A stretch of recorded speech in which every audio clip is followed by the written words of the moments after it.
Hey guys, Orlando here. Today I'm going to be reviewing Guardians of the Galaxy. This film takes place in 2014, but that's not without a flashback in the beginning. And we see a young Peter Quill watching his mother die right in front of his eyes. Yeah, right away Marvel is just tugging at our fucking heartstrings. And once his mother dies, he runs out the hospital, do like all that dramatic emotion stuff where you cry in the rain, and he gets fucking abducted by aliens. Fast forward to 2014, and that kid has grown up to become a space pirate, stealing stuff in space, gets arrested, meets 4 other space criminals, forms the Guardians of the Galaxy, and needs to save the galaxy. It sounds fucking ridiculous saying it like that, but yeah. I always thought of this film as what if Marvel didn't do Phase 1 and just jumped straight into Avengers. And it still works really good because it has that main character of Peter Quill, the one that we start off with, the one whose emotions who are really attached to. Right off the bat, that first scene, like I said, it gets your heartstrings. Like it pulls you in there. You're like, fuck, really? We're starting like this, Marvel? Really? And yeah, this movie's super weird. Like it has a fucking talking tree and a talking raccoon, which now like everybody loves them. But when this was first coming out, like nobody knew who the fuck the Guardians of the Galaxy were. But the way this story was written, holy shit. This film knows what it is and knows how serious to take it. They know if we just be too serious all the time that people weren't going to take them serious. So they had to throw in jokes there. And it's a perfect balance of like comedy and serious tone where we're able to feel like these characters can really exist because we just relate to them. We're emotionally connected. I feel like that was like the smartest way of going about this film.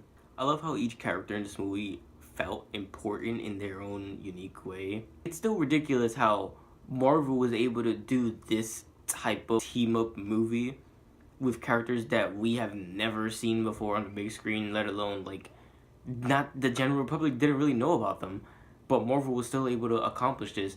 And DC, what the fuck? Why Justice League could have been like this? Why? Anyways, we're gonna talk about Marvel. Comedy is great in this film. Also, the acting. The main guy, Peter Quill, is played by Chris Pratt from the Lego Movie way back when, and he does an amazing job at it. Everybody does an amazing job. Zoe Saldana as Gamora, Batista, the wrestler, as Drax, who I fucking love personally. Bradley Cooper as Rocket Raccoon, and surprisingly, Vin Diesel as Groot. All he says is "I am Groot" because he's Groot. Given the fact that 2 characters in this entire movie are completely CGI. The CGI is amazing all around. They knew what the fuck they wanted, they knew how they were doing it, and they did it, and it looks great.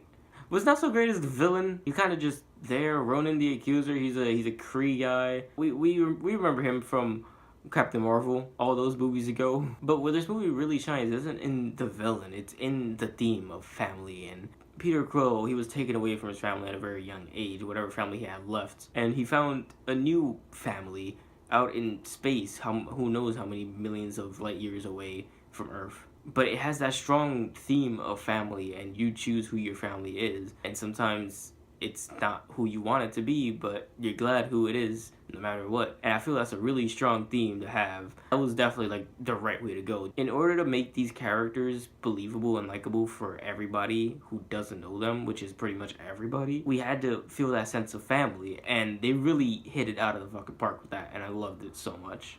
This film introduces the 4th Infinity Stone, the Power Stone. It's contained inside this little orb. Basically, if it falls down and touches the surface of the planet, the whole planet is just fucked. So yeah, that's something.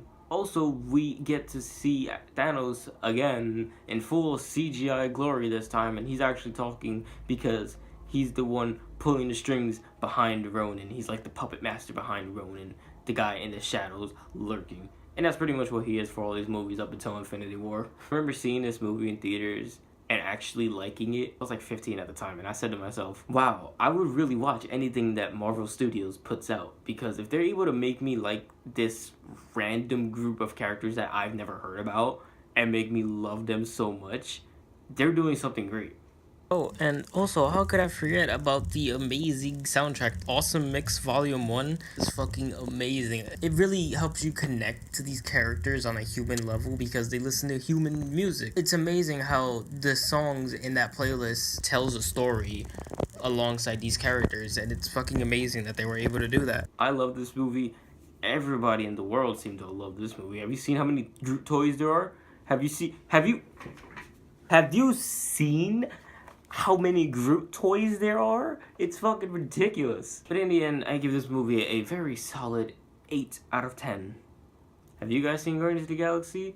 Let me know in the comments down below if you agree or disagree with my opinion. I'm going to be putting up end cards. Make sure to hit that like and subscribe button if you guys enjoyed my video and would like to see more of my movie reviews. And I'll catch you on the next one.